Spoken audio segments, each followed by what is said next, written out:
All right, everybody. Had a little bit of technical trouble. Had to restart my computer at the last moment, so I'm a couple of seconds late here. But we want to make sure we start on time all the time so that you know what to expect here at the Break It Down show. We got an interesting guest today. His name is Brad Hauter, and I'm trying to get him raised up here and come on in the show. Brad is from Indiana. Met him through Shelly Klingerman, and Shelly is a friend of mine. I'm going to be going out to Indiana later this year and doing some work with them with a podcast conference, which is kind of fun, like a workshop kind of thing. And I thought, the two of us actually, Shelly recommended it, but I looked at Brad's background and I thought, man, this guy's done a lot of really interesting things. So let's explore what he's done. Just to give you an idea, the guy is the head coach for DePaw, the DePaw Tigers in Indiana. He's the head coach of their soccer team. Hey, that's already pretty cool. I don't know if they're I don't know if they're Division One or not, but you're this, and he's not only done that, he's done that for years, and his winning percentage is 690. So we're talking almost 70% of the time they win the game. And then there's still ties, which in soccer ties are totally fine, and it's a positive outcome a lot of the time. So this guy is fantastically successful as a soccer coach. Oh, and he rode a lawnmower across the nation. Okay, cool. That's awesome. A fun kind of thing that, when you've done it, you're like, yeah, I did this for charity or to raise awareness. And we'll talk about some of that stuff. He's also been a television producer and made television shows. And so I just think this is going to be a fun ride. I've got to try to get him up here on the thing. So I'm going to do a little bit of producing while I'm hosting. Sorry, I apologize for that. That's one thing I'm trying to do is try to get a little more, a little less of me having to do the production stuff in show and try to get a little more of me hosting in show. But these things take time to build up and see if we can make it work here. All right, let me try to get a hold of Brad. All right, let's see here. Hey, man, we're live. All right. Hey, man, we're live. Come on in. All right. So in general, a couple of show notes, just so you guys all know, obviously the live shows come out and they're a little more raw and everything. But we also, if you don't want to watch the video and you don't care about timing and everything, we have the full podcast episodes that still come out. So in effect, really almost every day there are 2 shows, sometimes 3 shows that come out. Like the other day we recorded 2 episodes live, and then there's the actual featured podcast. Not necessarily producing any more content, but we're not producing any less, that's for sure. So every day we have the full podcast episodes. If you're subscribed on Spotify or Apple Podcast, aka iTunes, or you're on heck, if you're on YouTube, you get the whole blast. But every day there's a show that comes out. So 5 days a week, you're going to get a full podcast episode with all of the bells and whistles. And as these live shows progress too, we're going to be adding more of that kind of thing here. It doesn't require as much production because it's live, but as things improve, we'll be adding more of that stuff into the mix and trying to continually increase the quality of the show and the reach of the show. If you're interested in supporting the show in general, anytime you can share the links or share like the show reminders, hey, that's helpful. But what's also helpful is producing. Hey, this is an interesting person. Okay, so if you're going to recommend someone, it's fine to recommend them and just say it would be neat to have this person on. That's totally fine, and I'll do my best to reach out to everybody. You probably can imagine I can't reach out to everybody. Here comes Brad, by the way. Hey, Brad, what's up, man? How you doing, Pete? Oh, I can't hear you yet. There you are. Yeah, I was just finishing a note here talking to the audience a little bit, and heck, you've been a show producer. You know how this goes. But if you say, hey, get so-and-so on the show, send them an email. Give them a shot because I can't send emails out to everybody that I want on the show. It's just not possible to do to get it out there. So I'm always trying to find new people. I always want your suggestions. But if you've got contact with somebody, that's even better. So yeah, recommend somebody. And if you don't see them come on the show, it's not because I don't care. It's probably either I've been overwhelmed by requests and I can't get to all of them, or I've asked and they've either said no or they've said not yet or whatever. So, but always feel free to suggest people and connect me to people that you think might be interesting. And that's how we got Brad. And I'm looking forward to talking to my man here. Hey, Brad, will you start the show off by saying, hey, is it Hauter? Is that right? Yeah, Hauter. That's perfect. Well done. Well, it's right there in that tough zone with those extra vowels and stuff. But will you give me hey, this is Brad Hauter, and you're listening to, or you're watching the Break It Down show. Hey, this is Brad Hauter, you're watching the Break It Down show. When you're ready, we're ready. Hey, this is Brad Hauter, and you're watching the Break It Down show. I was saying before when we were trying to work, and thanks for being patient with me. It's hard to get these things done, man. You're busy, I'm busy, schedules. We were supposed to have Shelly in here with us, and I hate that we don't have Shelly here. It's funny. And then I'm like, hey, not today, not tomorrow. How about 10 minutes late? Yeah, it's just so. But, it's life. It's life. You gotta deal with that adversity. Exactly. So the thing I wanted to say is, you're a coach at DePaw, you coach the men's soccer team, Division One, Division Three. Yeah, you dominate though, like a 690 winning percentage is, dude, that's really good. We're pretty good. I mean, we're in that sweet spot that the school's demographic matches up with high level soccer players. So that's always a plus. If you're at a school that doesn't have that, it becomes tougher and tougher to get that done. How much in-game coaching is there for? I mean, obviously you're like yelling crap and encouragement, but how much? I feel like basketball, where you're like, everybody, we're going to run this, God, I wish we had timeouts. That would be awesome. But all of our stuff is, philosophically, we're putting together a game plan, what we want to do on that day, and then through our training, we're trying to put the guys into scenarios and problems where they have to solve the questions that we think that they're going to see on game day. Then once we get in there, there's not too much. It happens so fast, and they're the ones on the ball, and we can make some personnel changes. We can maybe make some tweaks in the way we're going to play. But no timeouts, no quarter breaks. We just got to run with it. Who is the Dennis Rodman of soccer, would you say? And just for the audience, Dennis Rodman was an incredible rebounder, especially on the defensive side of the boards, but also just he would man up on the best person and because of his size, he could defend anybody and mentally get in their head and potentially break their star player.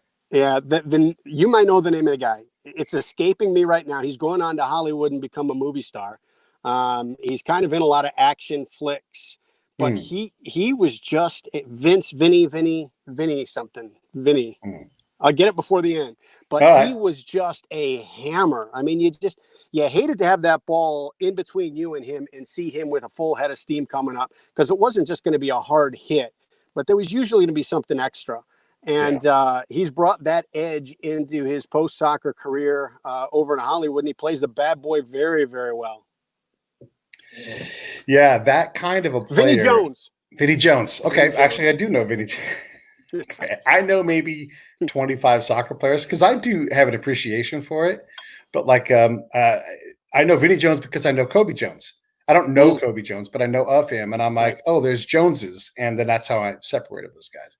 But to have someone like that you're like, you see their number one player, don't let them breathe. Right. And in soccer, you can do that. You just run right next to them the entire game. Like you may score a goal, but I'll be standing next to you when you do. Right. And anytime the official looks away, there's going to be something. And that number one player knows it coming into that game. So depending on their confidence level and how much they're willing to get hit, that guy can be pretty effective even before the whistle blows. Yeah. Here I go. I played soccer in high school, JV soccer. I actually didn't, by the time I got to varsity, I had other things to do. But I was a pretty rough house goalie. And we played in the league with a lot of I guess you would say just smaller players. Yeah. And so if there's a corner kick, I was going to get the ball. And I didn't mind the contact. And you think about that, at the goalie position, even just to have someone physical, because I wasn't a terribly gifted goalie. But I was intimidating because I would just, I didn't mind playing tackle football with no pads with my friends. And so, that's what a corner kick is tackle. Yeah. Well, I'll tell you what's interesting is I was a goalkeeper as well. There's something that misfires a little bit in the heads of the guys that play in that position. Yeah. Well, and you're not so much of the game. You're not in any part of the game, And also, I had decided, and I don't know if this is a deceptible strategy, but if there was a one-on-one, I would just go and blast the player, like they were going to pay a cost, you know? Vinny Jones. Yeah. And okay, maybe there's a penalty kick. You were gonna, it's one-on-one. The odds are, like, if you know I'm coming, like I'm coming to get you. I would say that I'm coming to get you, and then just absolutely annihilate him. But was I out of the penalty box? Sorry. That's actually the better place to foul him. Yeah, right. Exactly. Then it's just like what is it, indirect kick or maybe a free kick? I don't know. If you come out that hard, it's going to be direct. Yeah, I came out that hard. The other thing is in pickup basketball, because this is I could play defense, I could see space, but if you set a pick, I was going to oblige you, and we were going to see who fell down, and then I'd be like, oh, sorry, man, my bad. Here's the ball, And it's just pickup basketball, but that was sort of like my mentality because I didn't have a lot of, I was an okay athlete, but I wasn't like gifted at all, Right. Can you use a guy like that in soccer, even at the Division III level? Always. It's the mentality.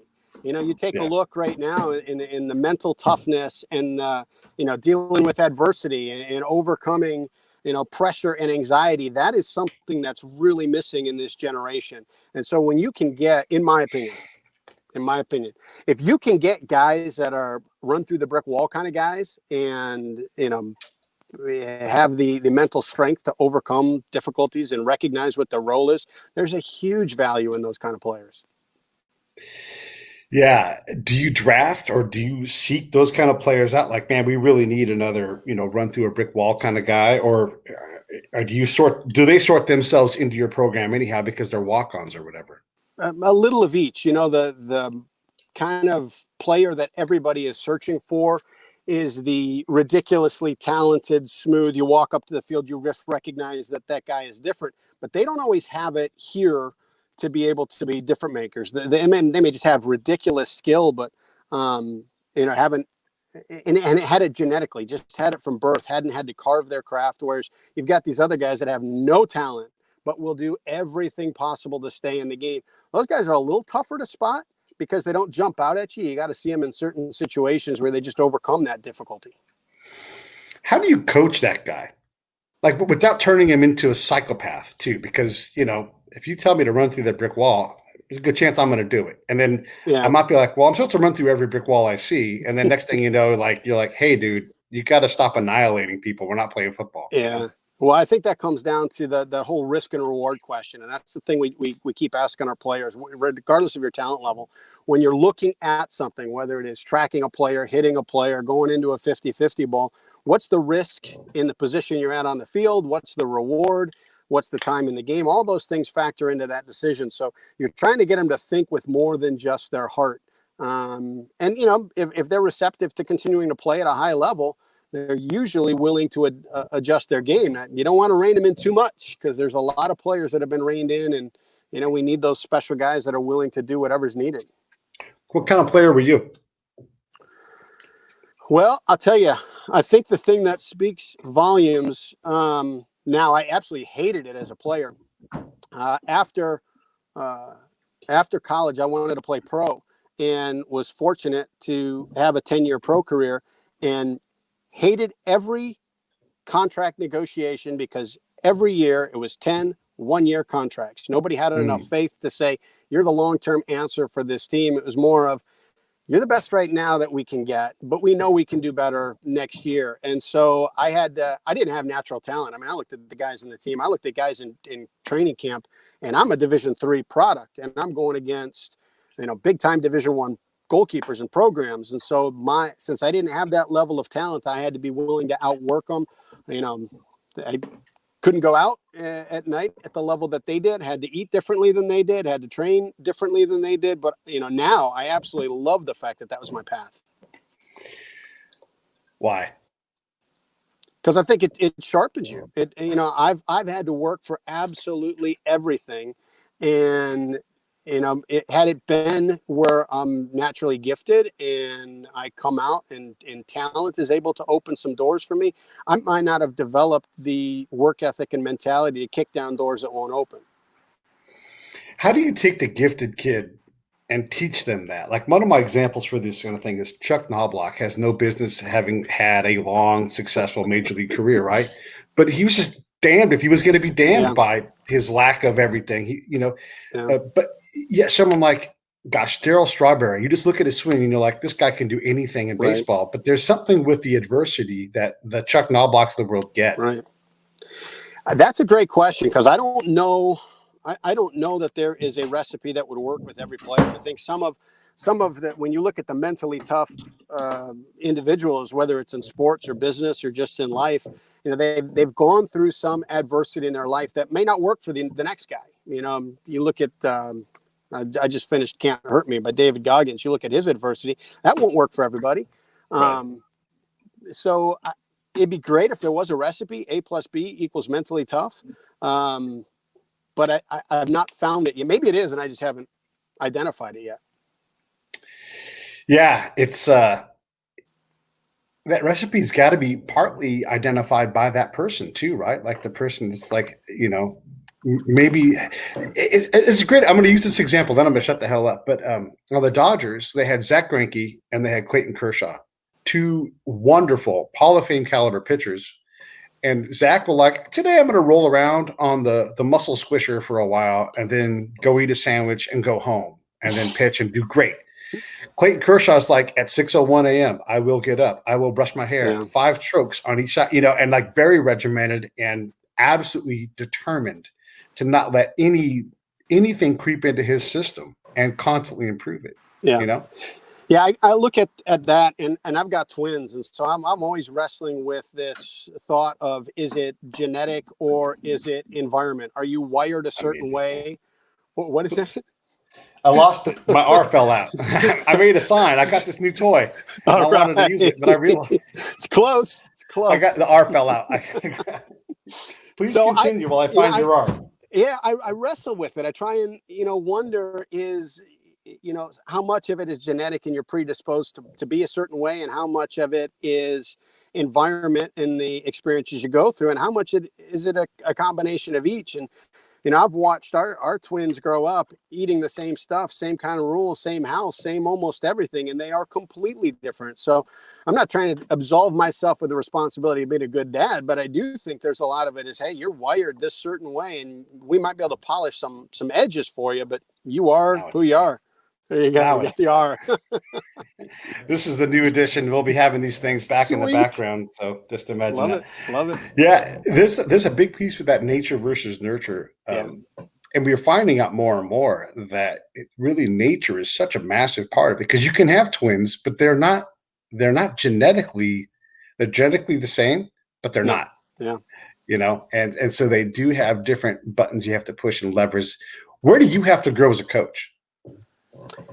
Patience, I think. I can't stand losing. I think what will drive me out of the game is I don't handle it well. I'm 55, almost 56 years old, and I'm emotionally immature if I lose games. And so I've been able to, having kids and being able to kind of rein in my competitive spirit, or at least hide it, has been effective for me. But I get this much joy. There's a fraction of a millimeter of joy out of a win, and then I'm on to the next problem that I got to solve.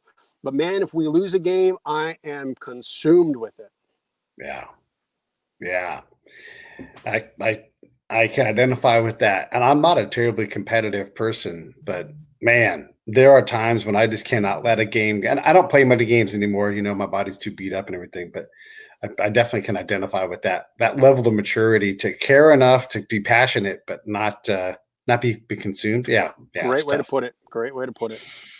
Yeah. Is there, and you don't have to answer this because I don't want to put you on the spot, but you graduated from DePaw, you've been there forever.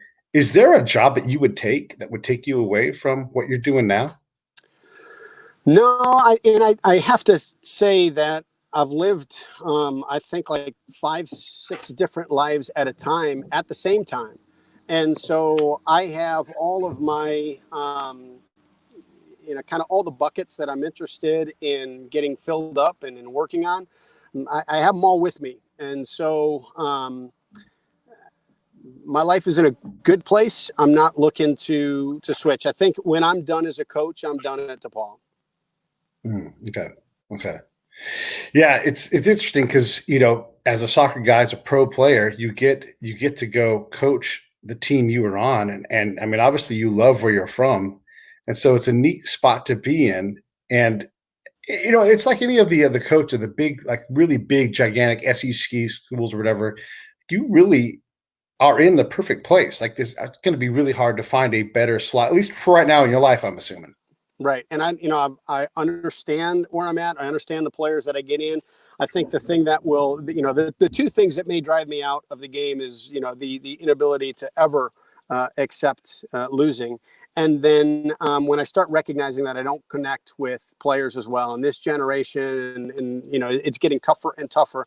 And part of that is me. I'm less willing to compromise on some lines in the sand. And if I believe in them and I believe there's a reason for them, and I can stand behind them and articulate the value for them, I only have so much patience to over explain it and continue to explain it and continue to not meet my expectations. And so those would be the two things that could have me out of the game. But when I'm out of the game, I'm pretty sure I'm going to be wearing the DePaul colors.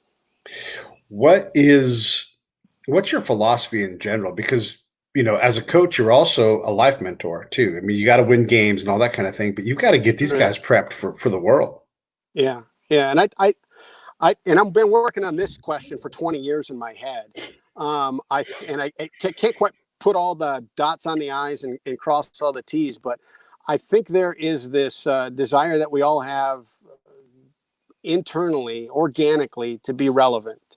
And so, when you look at it from a team perspective, if your last guy on the roster feels relevant, he feels he has value to that team, he's going to be engaged. As soon as he feels like he has no relevance in this team, in this organization, his energy he may still want to come out and play, but his energy will dissipate. And then the guy in front of him doesn't feel the pressure. And then it sort of just moves towards mediocrity for the team. And so I think this desire to be relevant extends into the business world. We want to be, as family members, I want to be relevant to my family. I want to be a part of my kid's life and be a good husband and be a good father. In my community, I want to be relevant. And in my job, you want a job that, one, you feel is relevant. You feel you're making a difference. And two, that you're relevant in that job, making a difference. And so, if we can teach our leaders and our kids on our team to make sure everybody, they don't have to accept a role, because if you're not starting, certainly you don't want to be in that role, but you do have to understand the value of that role and what you bring to that team. And if we can get everybody feeling relevant and engaged, I think that's a great life skill to take on into their families, into their communities, into their jobs afterwards. How do you keep a non-starter in a game where starters are if there's a game where it's hard to get on the field, it's soccer, because there's just only so many subbing you're going to do. How do you keep an academic-minded kid that loves soccer? How do you keep them engaged if they're second string and they're going to play not even an hour in the whole season, maybe, or if they do, it's garbage time? How do you keep them on a Division III team? How do you keep them even concerned and not it's time for me to hang these cleats up and play a rec league and get back to studying? Yeah, well, there's two parts to that question. One, there's the kid that's the right decision, is that they might not have the talent, or they might not have the edge, or they're not willing to do the work to get to that next tier, and life is calling them in a different direction. There's nothing wrong with that. At some point, the game burns out in everybody, and I don't want to say, look, you've done this your whole life, you're talented, you stay here because we'd like you a part of us, when life is calling you in a different direction. So that kid's a little bit different. That when it's time to go, I'm never going to try and talk a kid into staying. The other part, then, I think, is that relevant part is you got to make that player understand their value in this organization, and that goes to business, and that goes to and I think that goes into that cultural relevance thing, because we have to change the measuring stick of the players. The measuring stick isn't how many starts do you get, what are your statistics, how many minutes do you get. It's how important are you to keeping our group moving in the right direction. And if your value system is only on minutes, you're not in control of that, I might not even be in control of that. You might not be the best. Am I going to force you in there because you're not the right guy in that moment to get you minutes and make you feel relevant, and you're not going to perform well? So I think it is trying to get into the mindset and change that cultural belief that to be relevant, you have to be the starter, you have to be the star, you have to be this. Yeah, yeah, I can understand that. What's the time commitment for a Division three soccer team on an excellent team? Like, what do you expect from these guys? Yeah, that's great. I'd love expectations to be met, but I think it takes a special individual. One of the reasons I like Division three is I think you need to get away from my voice. I think you need to get away from the game on occasion. There are guys when the season is done, they're immediately back on the field in the weight room working on stuff. I don't want to micromanage. My expectation is, first is character. It's who you are as a person. I expect you to represent us and represent yourself well. The next part is work ethic and fitness. And those two are married, because if you don't keep yourself fit, your work ethic, no matter how good it is, just can't perform. And then the third is talent and keeping your technical ability and your tactical ability sharp. My expectation is for all of those things to stay polished. I'll put the programs in front of you. When we're out of season, I expect you to still adhere to those. When we're in season, I expect you to adhere to them. And I shouldn't have to swat you into place. Yeah. Yeah. If you were to estimate, like, what does it cost in a week? Is it 25 hours of time, or what's your sense? Yeah, that'd be different, because we got some real grinders who in the morning are up 6:01, in the weight room before class and watching what they eat and making sure they go to bed in time and doing all the training. So there are some guys that probably commit 4.5 hours a day, but I would say on average, we're probably a 2.5 hour a day commitment. Yeah. Okay. Okay. And you're right. Like, you're thinking about soccer. You're, maybe on your way to class, you're working on some aspect of your footwork or anything. They can always be doing something, right? Yeah. Yeah. That's interesting. When you look at taking the program somewhere, obviously you're successful because you win damn near 70% of your games. But where are you taking the program? You must have some goal that's higher for you to dig into. Yeah, I'd like to win national championship. I think that's the ultimate goal, is to be the best in what you do. And we talk about measuring sticks and making sure that you're correct in your kind of your evaluation of things. That's the goal, and that is going to be the target every year, as far as performance on the field. Then I roll back and I look at the other side of the goals, and it's there's 5 to 8 to 10 men graduating a year, and as they go out into the communities, are they going to be good in their communities? Are they going to take the character, work ethic, and talent model that we've presented them with, and are they going to start to pay that forward in their communities and with their kids and the people that they coach? So there's two folds with it. This is there's 430 Division three teams. One is going to win the national championship. 429 are not, but we're all going to produce seniors and that next generation of leaders. Is that your main job, producing leaders? Yeah. I think it is. I think, it's really polishing, because I'm a complete optimist, but I have lost the belief that if for 18 years you have not had good teachers, good coaches, disciplined parents, and had structure, I can't fix it in 4 years.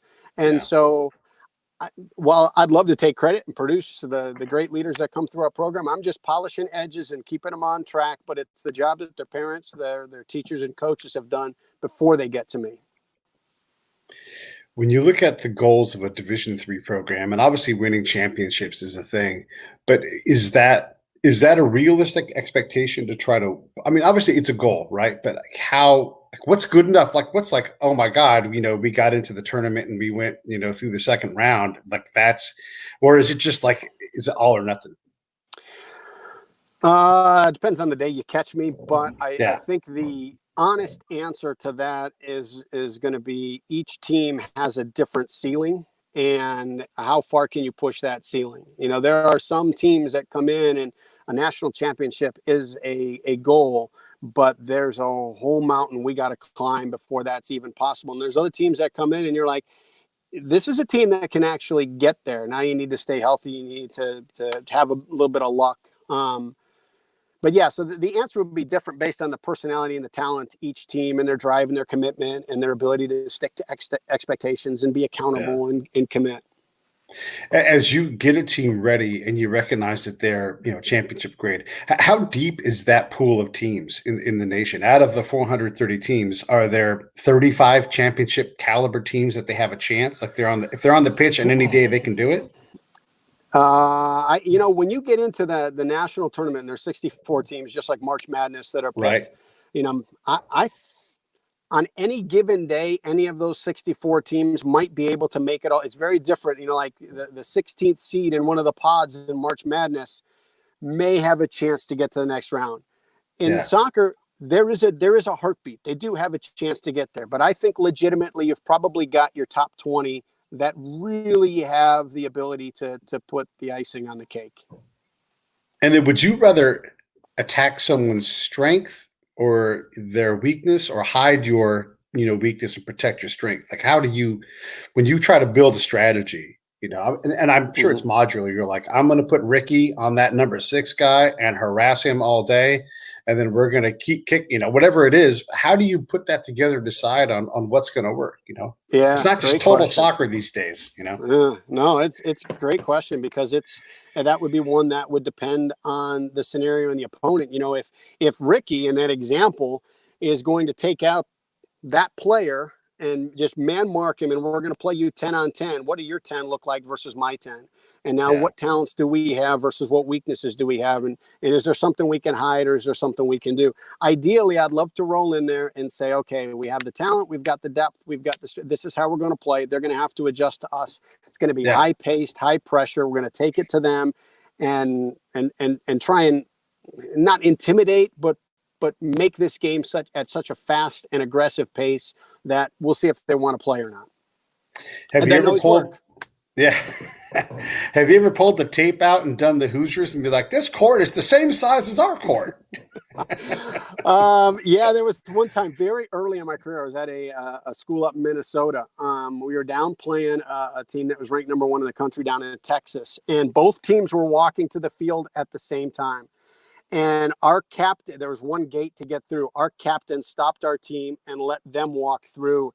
And I lost it in that moment. I'm like, you can't, I understand, let's be polite and let's maybe share that way through the gate, but you can't defer to them walking into the field and say, hey, whatever you guys go, you're sending a message right there at the beginning. And so at that point, it's like, look, this is a Division III team. You're a Division III team. They got a couple of players that can go pro. We got a couple of players that can go pro. You got to get out there and decide it on the field. Do not bend over for these guys. Obviously, DePaw is a fantastic institution academically. That's like, one of the strengths. But how much time do you spend in living rooms saying your kid really has a shot to play here, and, who knows where they go, but they're going to get a DePaw degree out of it? Is that a big part of what you do? Huge. Yeah. Right now it's virtual. It's all through Zoom and things like this. But, for our top kids, we will sit down in their living rooms and we will explain, hey, if something goes wrong, you have an injury or something happens, you are leaving with a degree that's going to open every door on this planet.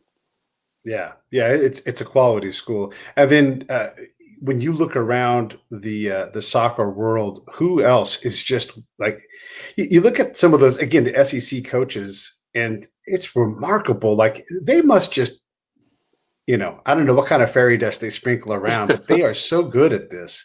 Yeah. And Nick Saban is the guy. Like, every time you hear about a story, like, he knows about designer curtains, and he comes in and he just picks that thing and gets that mom. Like, he just woos them. Right. Who's like that in your world? And are you like that? No, I think that comes from, the accomplishments. And I think Nick Saban has a resume that it'd be really hard to argue that if you're coming in to recruit against him. I think when you're starting to look at soccer on the men's side, I think IU is probably in that conversation. 8 national championships through, 3 different head coaches have won them. So there's a lot to say about that program there. And then you look on the women's side, you look at a guy like Anson Dorrance out at University of North Carolina. I think he's won 21 national championships, and he's been the same guy that's been there the whole time. And so, some of it I think goes to the program's tradition and legacy, and some of it goes to the individual, like the Sabins and the Dorrances, who are driving that ship. When you got that kid that's thinking IU, or maybe you guys, and you can say, hey, legitimately, you're going to play on my team. Like, you're going to be, a team captain. Do you owe it to the kid to go get not the IU degrees are better. I'm just using these examples, but if they've got a shot to go somewhere huge, like, do you owe it to the school or to the kid to really go, this is the best call for you? I mean, how does that work for you? That's got to be, Is that even something you consider? Yeah, you have to, because if the kid comes in and it's not the right fit, or they walk away from an opportunity because of an opportunity that you sold them and it wasn't the right opportunity for them, that's going to end badly. I take a look at we got a kid out of Oklahoma City a few years ago, #1 recruit. And I just saw him in December at a tournament, and called him up from the field, even though he was playing, left him a message.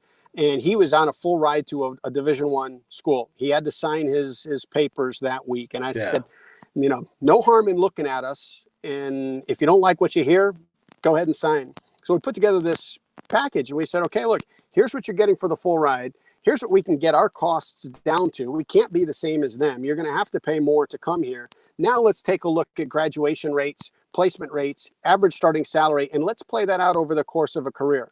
So at that point, now we're sitting here and we're saying, okay, you're going to invest $24,000 more through your 4 years of coming here, but the payoff on the back end is a $750,000 increase in career earnings if just averages play out. Would you, if you're a gambler, even if you're an investor, would you invest $24,000 for $750,000 down the road? That's a hard thing to say no to, unless that $24,000 just is beyond reach. Yeah. And if the kid's an Oklahoma kid, like there's only so much you can do about that. But it is doable though, for sure. Yeah, we got him, and he went on and played pro for a couple of years. So it was. I love it. It was the right fit on both sides. When a kid comes to you and says, "Am I good enough to go to Premier League or Bundesliga?" How do you even answer that question? Then why are you talking to me?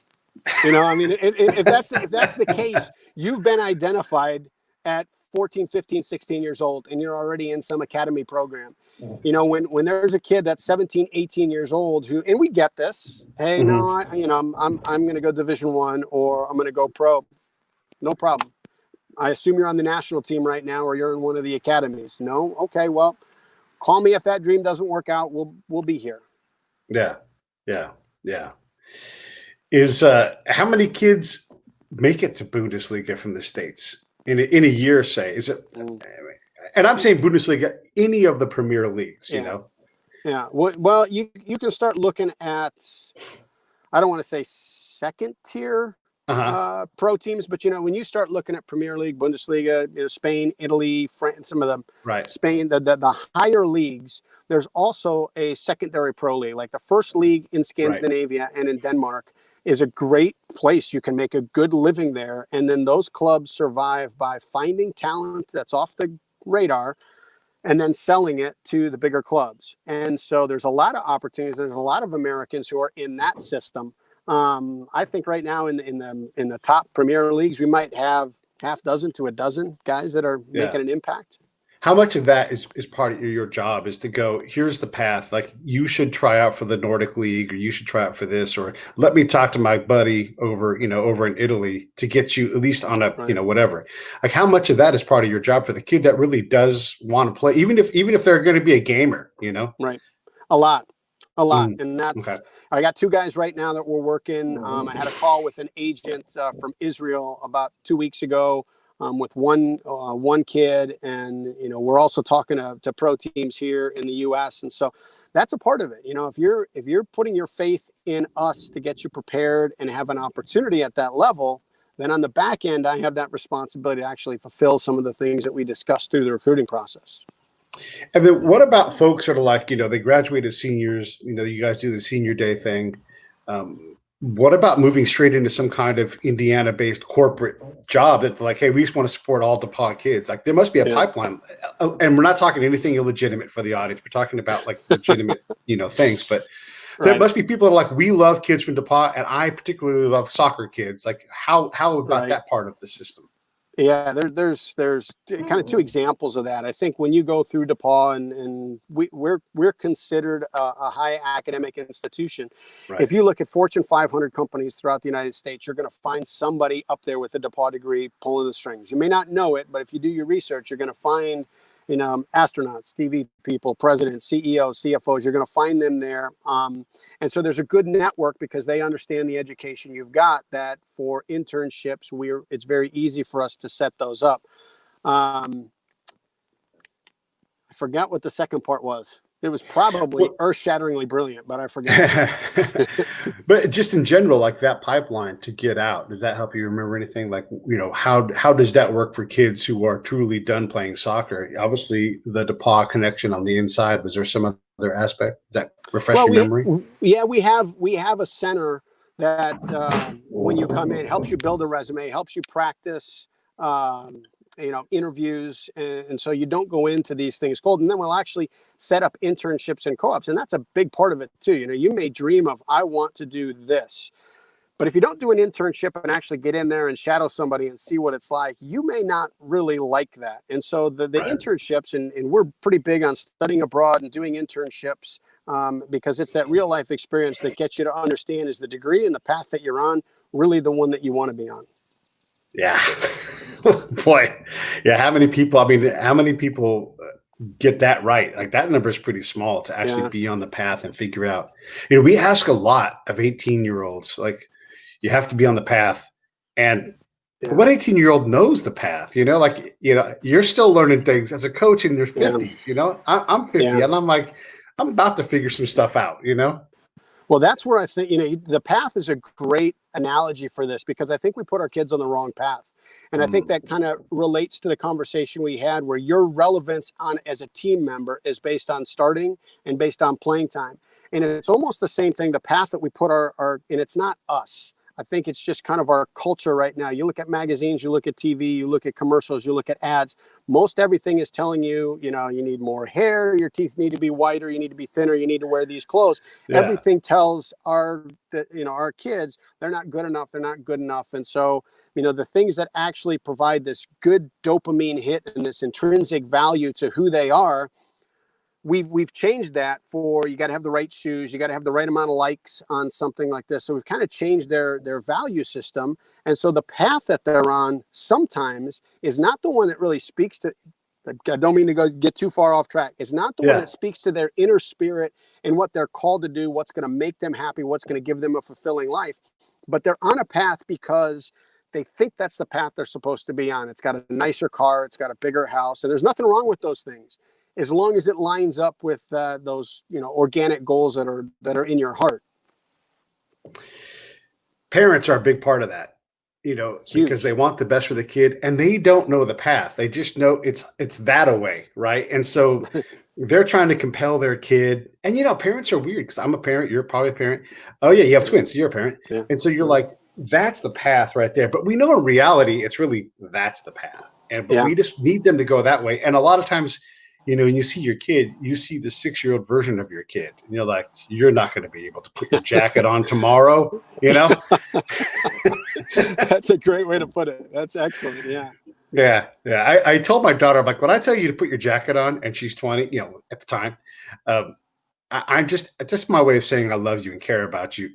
I know you know how to get your jacket. I have to say something, and that's easy to say, So talk a bit about dealing with the parents, because it's such an interesting thing, because they want the best, but sometimes, like, get the hell out of the kid's way and let them be the best that they can be.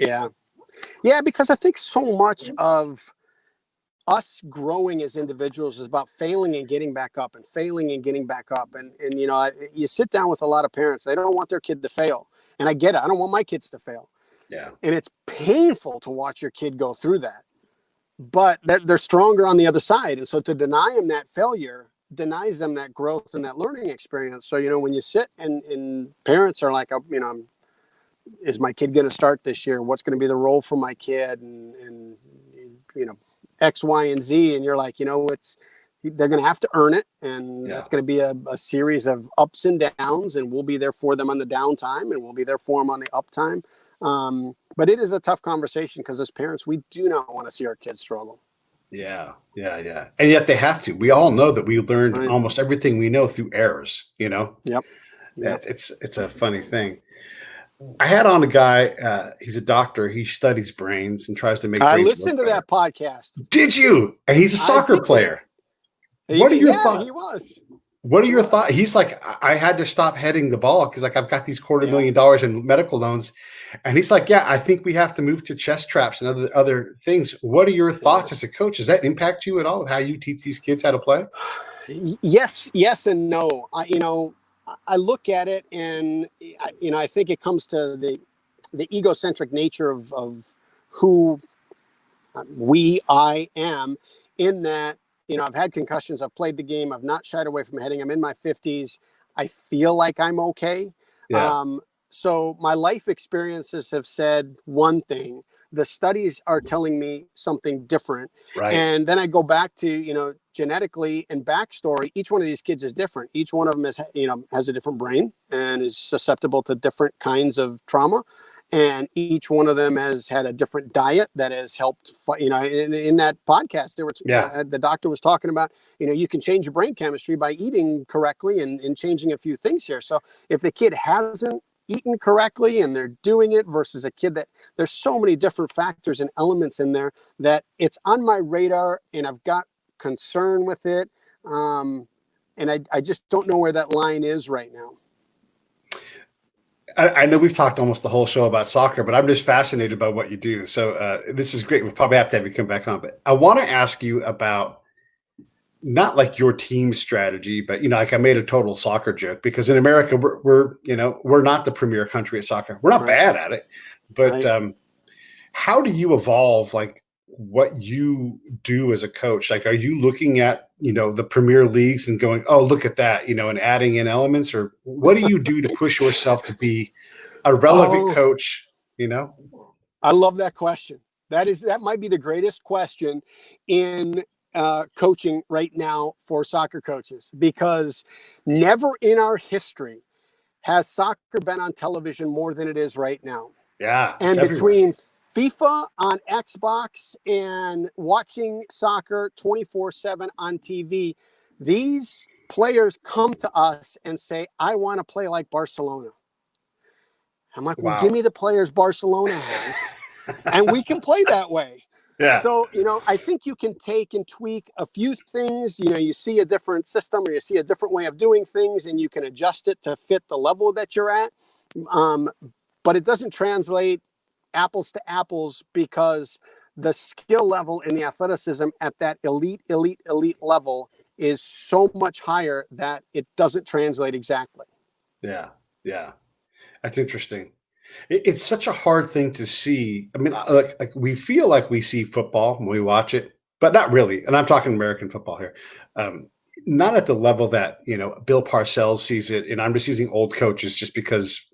Never mind that modern coaches, Bill Walsh, all those guys, they saw the game at a different level, and they're looking at where the foot lands specifically, like Right. inches, like your foot cannot be like this, and Mm-hmm. hyper focused on detail. But is that the same thing? That's like I look at soccer and we were taught about triangles because that's the best we Right. had, and we just try, and that is Mm-hmm. a useful thing. It's defeatable, but just getting that part right was hard. Yeah. If the game plan, if we can stick with the game plan at 60-70%, then we're going to be pretty effective on that day. There are some elements that we can't control that you're going to have to go off script. But when you start looking at those minute details, so when we're in passing drills, the ball has to be hit with the right weight, because it has to get there in a time that doesn't allow the defenders to shift. It has to be to the correct foot so that the player that's receiving it has the ability to do something with it instead of having to prepare the ball and then do something with it. So it's the little micro things that are the difference between, we get the ball from that side of the field to that side of the field, or we get the ball from that side of the field and effectively and dangerously get it to this side of the field. Yeah. Yeah. Yeah. I mean, it's always about creating space, either taking it or creating it.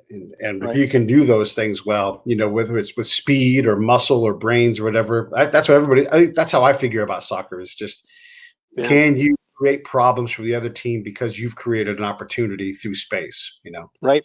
And Yeah. that's you take a look at a lot of defending right now, and it's ball oriented defending. So if you bring a ball over to one side, it's going to shift the defense to that side. It's going to open up that space on the other side. So typically right now, when you're seeing a team attack one side, they're really trying to set up that opportunity where what you just talked about, the space on the far side.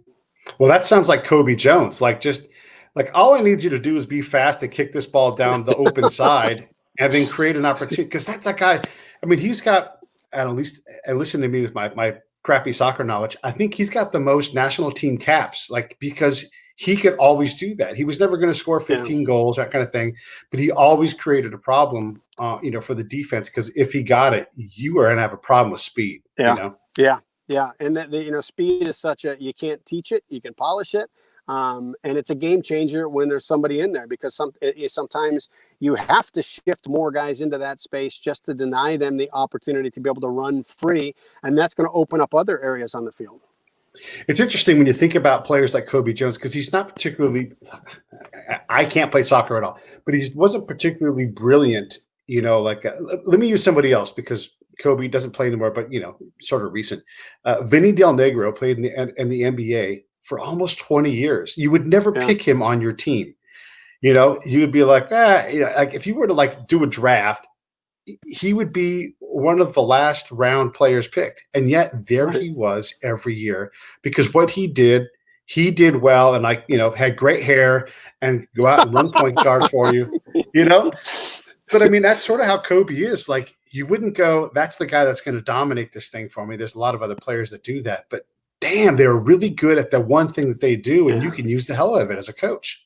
Yeah, and then I think outside of the hair, I'm not going to take anything away from that, but he goes on to become a coach. So obviously he's got a basketball IQ that allows him to solve problems at a high level, and it was recognized.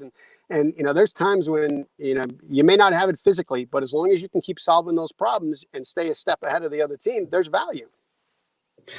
I'm going to change gears. How close did you come to being a full-time, big money Hollywood TV producer? I mean, you've produced TV shows. That's certainly a common path for someone who's done what you've done, but here you are doing something totally different. So how close was it for you? You're like, yeah, because you want to live in Indiana, obviously, and people go to Hollywood all the time and go, I hate it here, and go move somewhere else. Talk about that part of your life. I don't know the official answer to that.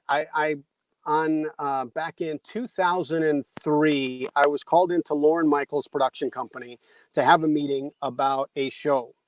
And at that time, my kids were 4 years old. I got 4-year-old twins. I'm a soccer coach in Indiana.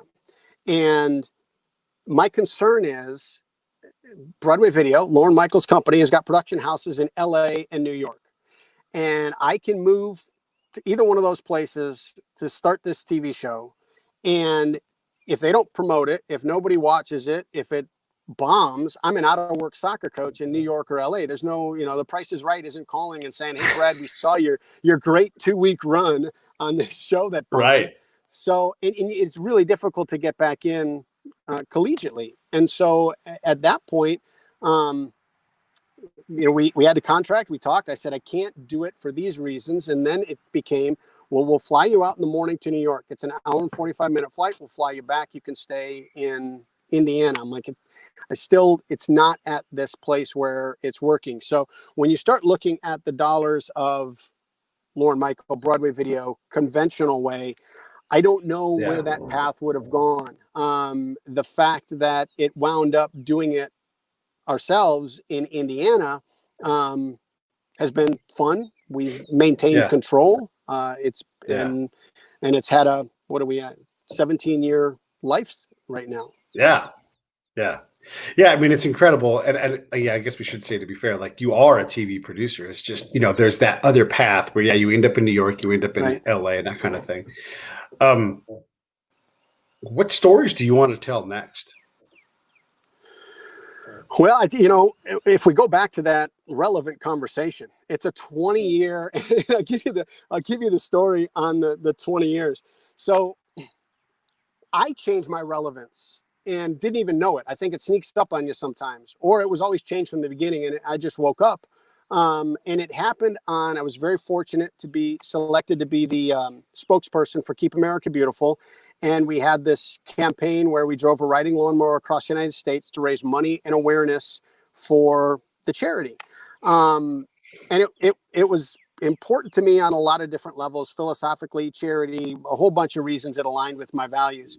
But on it, we were doing 15, 20 interviews a day. You're on CNN, you're on Good Morning America, you're on The Late Show. And my value, I got a little full of myself, not a little. I think I was still pretty much the same person I was, but my dopamine hits came off of these phone calls and people wanting to talk to me and reporters and being featured on certain shows. And when I got to New York, which was our final stopping place, they flew my family out, and so we went to Toys R Us on Times Square, and they got a big Ferris wheel inside the store. And we are lined up. I'm taking my kids on the Ferris wheel, and these kids come running around the corner with notebooks in hand and a pen to get autographs.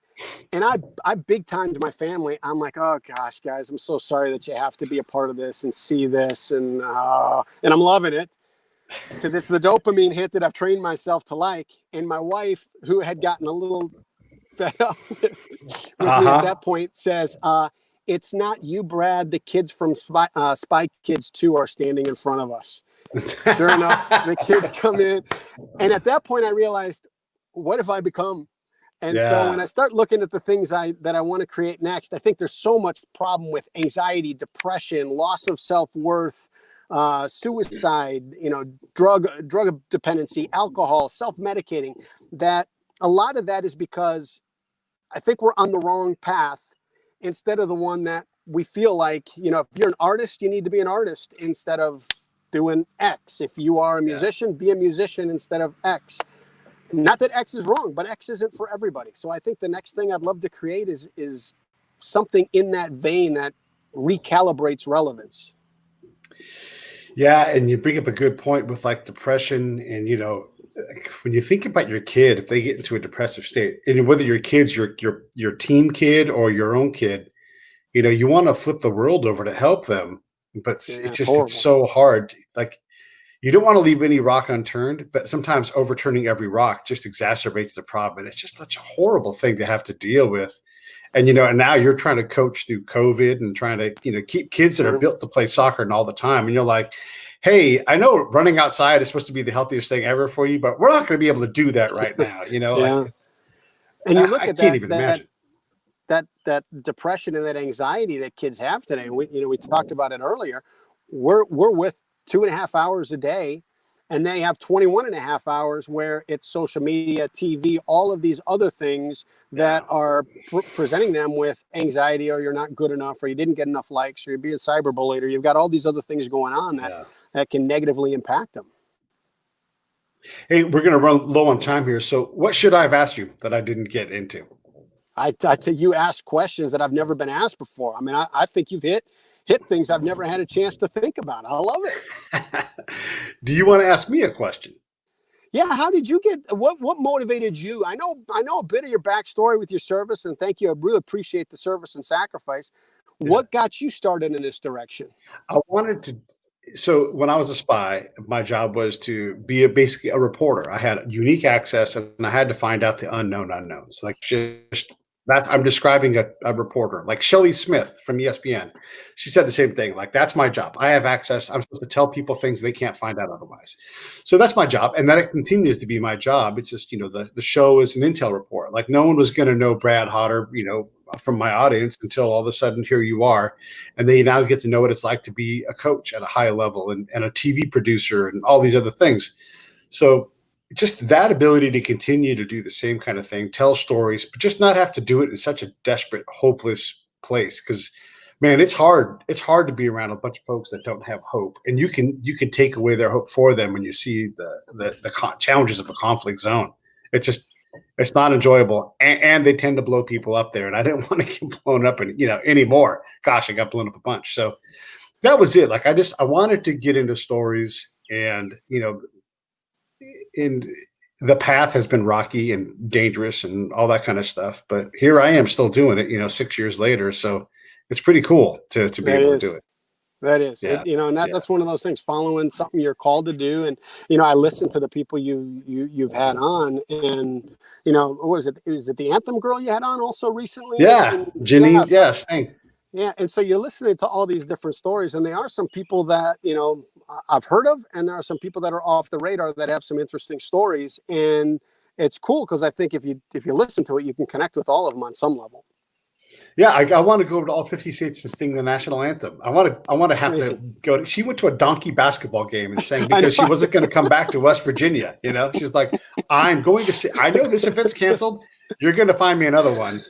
Yeah. Yeah. It's like, No, that's great. well, there is the senior center. Like, perfect. Yeah. Let's go. So what's next for you? I've got a thing called the Prison Chronicles coming out, and I've got to just, it's as the producer and also running another show, I've got to segment the time in, but it's basically ready to go. So it's going to come out in July, and even if I've got to produce some stuff after July and just release it a little bit, I wanted to do one big drop. I might have to segment it out, but it basically chronicles before, during, and after for some guys who've committed murder. One of the guys from the Wolf of Wall Street firm.